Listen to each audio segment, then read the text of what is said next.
नमस्कार विद्यार्थियों। जैसा कि आपको बताया गया है कि प्रत्येक चैप्टर को आपको बताया जा रहा है, उन चैप्टर को बारीकी से आप अध्ययन करें। और साथ साथ मैं आज आपको खनिजों के बारे में बताऊंगा। खनिज क्या होती है, सबसे पहली बात आती है, ये चैप्टर है, उस चैप्टर को देखते हैं। सबसे पहले खनिज एवं ऊर्जा संसाधन खनिज एवं ऊर्जा संसाधन, ये क्या है। सबसे पहली बात आती है कि भाई खनिज होते क्या है, यानी जमीन से खोद कर निकाले जाने वाले जो पदार्थ है वो सभी खनिजों की श्रेणी में आते हैं। खनिजों की बात करते तो खनिज होते क्या है। सबसे बड़ी बात है कि खनिज अपने भौतिक एवं रासायनिक गुणों के आधार पर खनिजों की पहचान की जाती है। अब देखो खनिज है,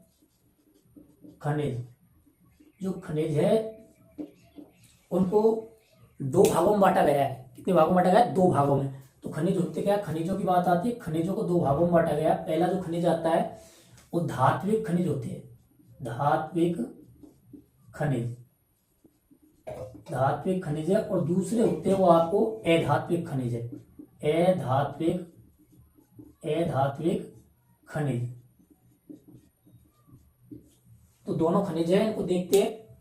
बात आती है भाई धात्विक खनिज होते क्या है। धात्विक खनिज है, किसको कहते हैं? तो धात्विक खनिज है वे खनिज जिनमें धातु की मात्रा पाई जाती है, वो धात्विक खनिज कहलाते हैं। कौन से खनिज? धात्विक, यानी वे खनिज जिसमें धातु की मात्रा पाई जाती है उसको धात्विक खनिज कहते हैं। अब बात आती है दूसरी, तो अधात्विक खनिज किसको कहते हैं? अधात्विक खनिज है वे खनिज जिनमें धातु की मात्रा नहीं पाई जाती है, उसको अधात्विक खनिज कहा जाता है। अब बात आती है जो धात्विक खनिज है, धात्विक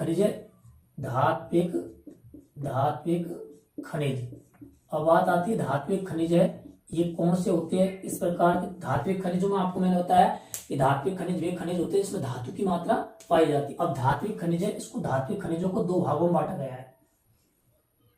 धात्विक खनिज है, उसको दो भागों में बांटा गया है। एक है लोहा खनिज और दूसरा है अलोहा खनिज। जो धात्विक खनिज है उसको दो भागों में बांटा गया, लोहा खनिज और अलोहा खनिज। अब बात आती है लोहा खनिज क्या होता है और अलोहा खनिज कौन सा होता है। तो आपको इसमें दोनों में अंतर पूछ लिया जाए, अंतर क्या है, तो आपको सबसे पहले इन दोनों को बात देखते हैं। तो लोहा खनिज है वह खनिज या वे खनिज जिसमें लोहे की मात्रा पाई जाती है, वो लोहा खनिज कहलाता है। क्या कहलाता है? लोहा खनिज। और अगर बात करते हैं अलोहा खनिज किसको कहते हैं? वे खनिज जिसमें लोहे की मात्रा नहीं पाई जाती है, जिसमें लोहे का अंश नहीं पाया जाता है, उसको अलोहा खनिज कहते हैं। अब बात आती है ये जो धात्विक खनिज, इसके अलावा जो अधात्विक खनिज है, अधात्विक खनिजों के अगर आपसे उदाहरण पूछा जाए तो जिसमें अधात्विक खनिज, अधात्विक खनिजों के अंदर क्या आता है कि जैसे चूना पत्थर है। इसके अलावा आपको चीनी मिट्टी के बर्तन है, ये सभी अधात्विक खनिजों की श्रेणी में आते हैं। जबकि लोहा खनिज में जिसमें अयस्क है, लोहा अयस्क है।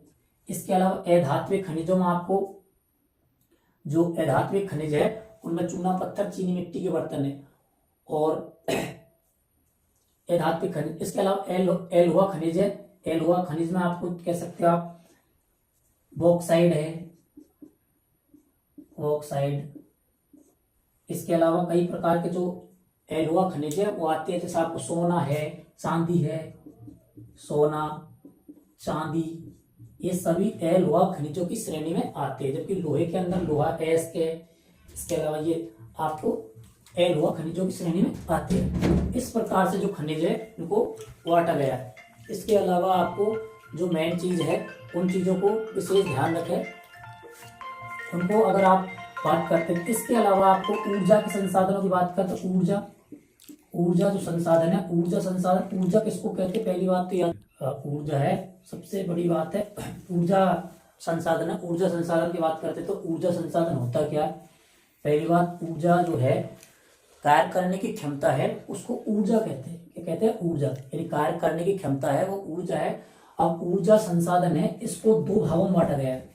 ऊर्जा के जो संसाधन है उसको दो भागों में बांटा गया है। दो भागों में सबसे बड़ी बात आती है, तो भैया ऊर्जा के जो संसाधन उसको दो भागों में बांटा गया है। एक नवीकरणीय ऊर्जा संसाधन, दूसरा है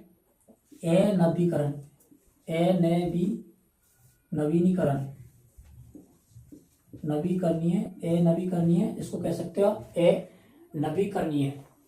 तो नवीकरणीय संसाधन कौन से होते हैं, यानी ऊर्जा के वे संसाधन जिसका प्रयोग करने के बाद में वो कभी खत्म नहीं होते, वो सभी संसाधन नवीकरणीय संसाधन की श्रेणी में आती है। यानी कहने का अर्थ ये है, यानी वे ऊर्जा के संसाधन जो वैज्ञानिक द्वारा बनाए गए वो नवीकरणीय संसाधन कहलाते हैं। जैसे सौर ऊर्जा है,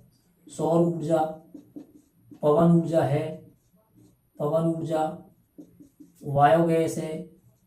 बायोगैस, भूतापीय ऊर्जा, ये सभी ऊर्जा के नवीकरणीय संसाधन है। अगर बात करते हैं सौर ऊर्जा क्या है, सौर ऊर्जा की अगर बात करते हैं, सौर ऊर्जा सूर्य से प्राप्त ऊर्जा है, वो सौर ऊर्जा कहलाती है। अगर बात करते हैं तो सौर ऊर्जा आपने देखा हो, सूर्य से आने वाली जो किरणें हैं वो इस प्रकार से सूर्य से जो ऊर्जा आती है उस ऊर्जा को फोटोवोल्टिक किरणों के माध्यम से, यानी इस प्रकार से जुड़े होते हैं। और इस प्रकार से इनमें जो आपको सौर ऊर्जा है, सूर्य है, या आपको सूर्य है और ये सूर्य की जो किरणें हैं, इन किरणों के माध्यम से, फोटोवोल्टिक किरणों के माध्यम से सूर्य से जो ऊर्जा है वो प्राप्त करते हैं और फिर ऊर्जा में बदल जाती है। जैसे पवन ऊर्जा, पवनों से जो प्राप्त ऊर्जा है वो पवन ऊर्जा है। बायोगैस जिसको आप कहते हैं अपने जो ग्रामीण स्तर पर जिसको कहते हैं आप बायोगैस है, ये आपको गोबर गैस की श्रेणी में आता है। यानी अपशिष्ट पदार्थों से जो ऊर्जा प्राप्त होती है वो बायोगैस के तहत आती है। भूतापीय ऊर्जा है, तो जो भूमि के अंदर से प्राप्त ऊर्जा है वो भूतापीय ऊर्जा कहलाती है। इस प्रकार ये नवीकरणीय संसाधन, ऊर्जा के नवीकरणीय संसाधन। अगर बात करें अनवीकरणीय जो संसाधन है उस संसाधन की बात करते हैं, तो ऊर्जा के अनवीकरणीय संसाधन वे संसाधन होते हैं। यानी कहने का मतलब ये है कि जो ऊर्जा है इसके अंदर सबसे बड़ी बात आती है, जो एक बार इनको प्रयोग लेने के बाद में पुनः उपयोग में लाने के लिए लाखों वर्ष भी लग जाते हैं, वे सभी अनवीकरणीय संसाधन कहलाते हैं। अगर अनवीकरणीय संसाधन की बात करें तो आप पेट्रोलियम है, इसके अलावा गैस है, पेट्रोलियम गैस, इसके अलावा कोयला है, ये सभी अनवीकरणीय संसाधन आते, ऊर्जा के अनवीकरण संसाधनों की श्रेणी में आते। इस प्रकार से ये जो खनिज और ऊर्जा है, प्रत्येक जो बिंदु है, इस बिंदु के माध्यम से आपको ये समझना चाहिए। साथ साथ इनकी अगर बात करें तो इनसे यहाँ से कई प्रकार से जो मानचित्र से संबंधित भी प्रश्न पूछे जाते हैं, और मानचित्रों से संबंधित जो प्रश्न आते हैं तो आपको इनसे जैसे खनिजों को ऊर्जा पूछ लेता है, और इसके अलावा एक और जैसे आपको लोहा पूछ लेता है, लोहे की खानों के बारे में पूछ लेता है। कई प्रकार से इस प्रकार से प्रश्न भी इससे मानचित्र संबंधी प्रश्न आते हैं और प्रत्येक के बारे में आपको जानकारी प्राप्त करते हैं। ये प्रश्न भी काफी बार आपको पूछा गया है, लोहा खनिजों में क्या अंतर है, इसके अलावा धात्विक है, अधात्विक खनिज है, इन खनिजों के बारे में पूछा जाता है। तो इस प्रकार से जो आपको खनिज एवं ऊर्जा संसाधन है, इन संसाधनों को आपको बारीकी से समझना है, और समझकर आपको ये समझ में भी आ गया होगा।